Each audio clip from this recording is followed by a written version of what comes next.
સૂચકાંકની અંદર સ્વાધ્યાય 1.3ના આપણે 1 થી 5 દાખલા જોઈ લીધા છે.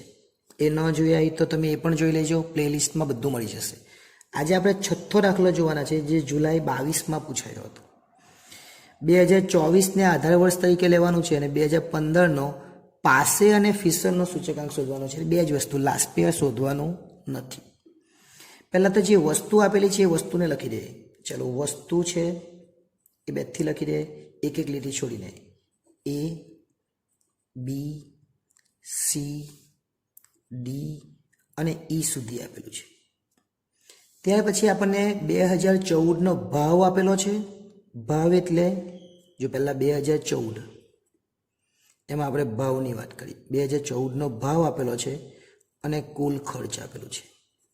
ભાવ એટલે P, કુલ ખર્ચ એટલે Q નથી. કુલ ખર્ચ એટલે Q નથી. પેલા કુલ ખર્ચને તમે ભાવ વડે ભાગો, કુલ ખર્ચ ભાગ્યા ભાવ કરો તો આપણને શું મળે?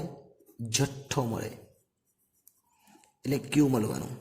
એટલે 2014 માટે હોય તો P0 અને Q0, અને જો 2015 માટે હોય તો P1 અને Q1. પણ જે કુલ ખર્ચ છે એને ભાવ વડે ભાગે તો આપણને જથ્થો મળે, એ યાદ રાખવાનું. તો પહેલાં આપણે લખી દઈએ ભાવ, એટલે ભાવની જગ્યાએ આપણે લખીશું P0. પછી કુલ ખર્ચ છે એ તો આપણે જથ્થો બનાવવાના એને, એટલે લખીશું Q0.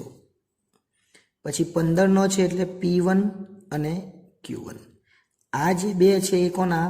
2014ના. આ જે બે છે એ કોના? 2015માં. 14માં 00 અને 15માં 11, એટલું યાદ રાખવાનું. હવે આ ભાવવાળું છે તે તો બેઠું જ લખી દેવાનું, એટલે વાંધો નહીં. 100, પાછા 100, 150, 180, 150, પછી 180 અને પછી 250. એટલે આ તો બેઠું આપણને આપેલું છે એ લખી જ દેવાનું. પણ જે કુલ ખર્ચ છે એ કુલ ખર્ચને આપણે ભાગવું પડે.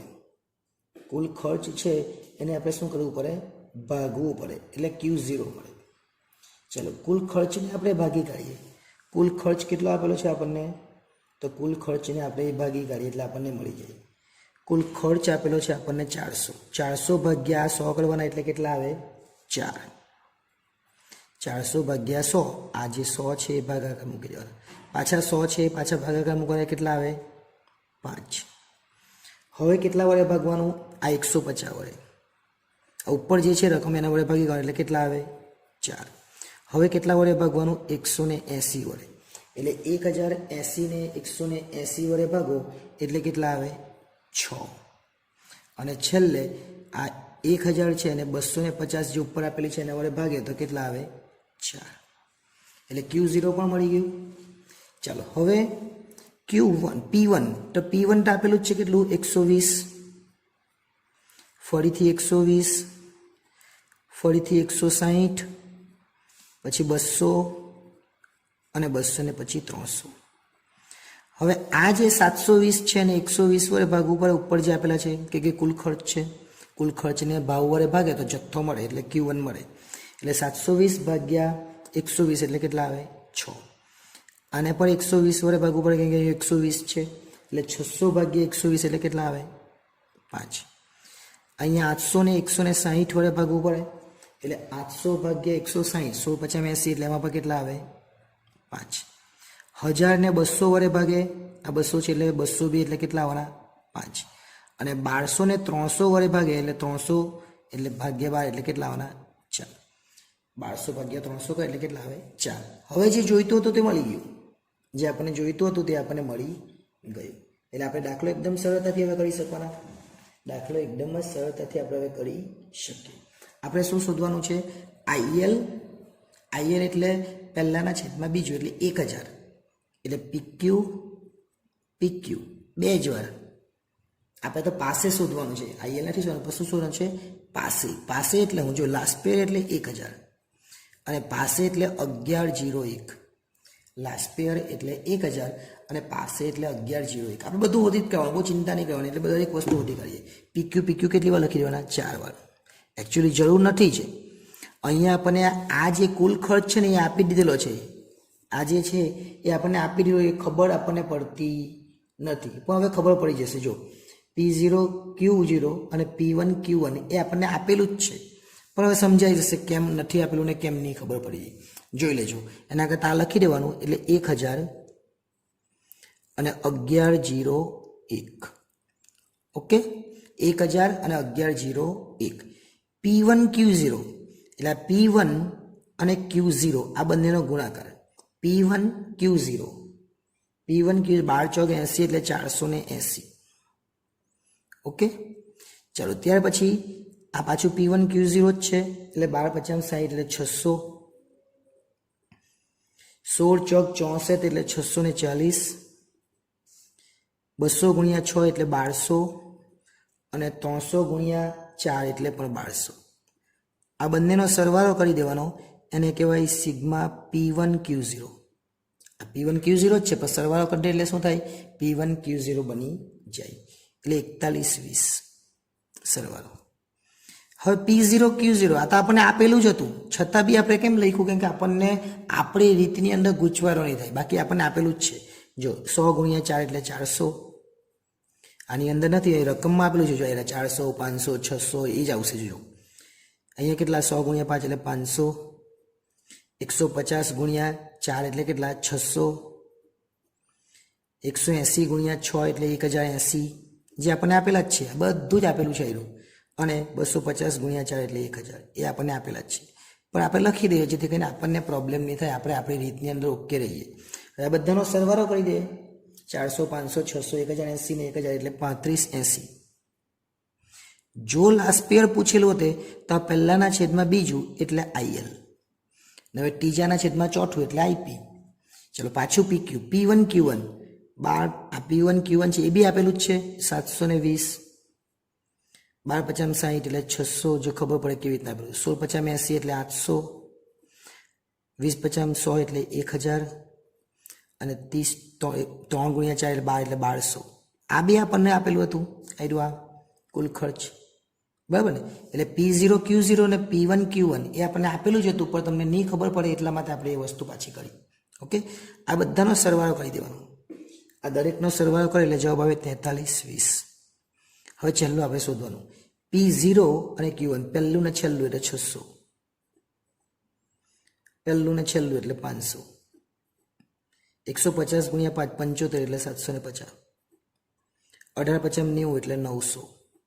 અને છેલ્લે 200 ગુણ્યા 25 ગુણ્યા 100 એટલે 1000. જોઈએ 600 500 750 900 ને 1000 એટલે આવે 3750. હવે આપણે પાસે પૂછેલું એટલે આના છેદમાં આ એટલે શું આવવાનું? પાસે. એટલે આપણને પાસે પૂછેલું છે અને ફિશર પૂછેલું છે, પણ આપણે ત્રણો તો શોધી કાઢ્યા તો કંઈ ફરક નહીં પડે. ચાલો આપણે ત્રણો તો શોધી કાઢીએ. આપણે પહેલાં શોધીએ IL. IL એટલે શું? પહેલાંના છેદમાં બીજું, એટલે પહેલાં PQ લખી કરવાનું. આ આપણને પૂછેલું નથી, પણ હું તમને શોધીને બતાવી દઉં છું.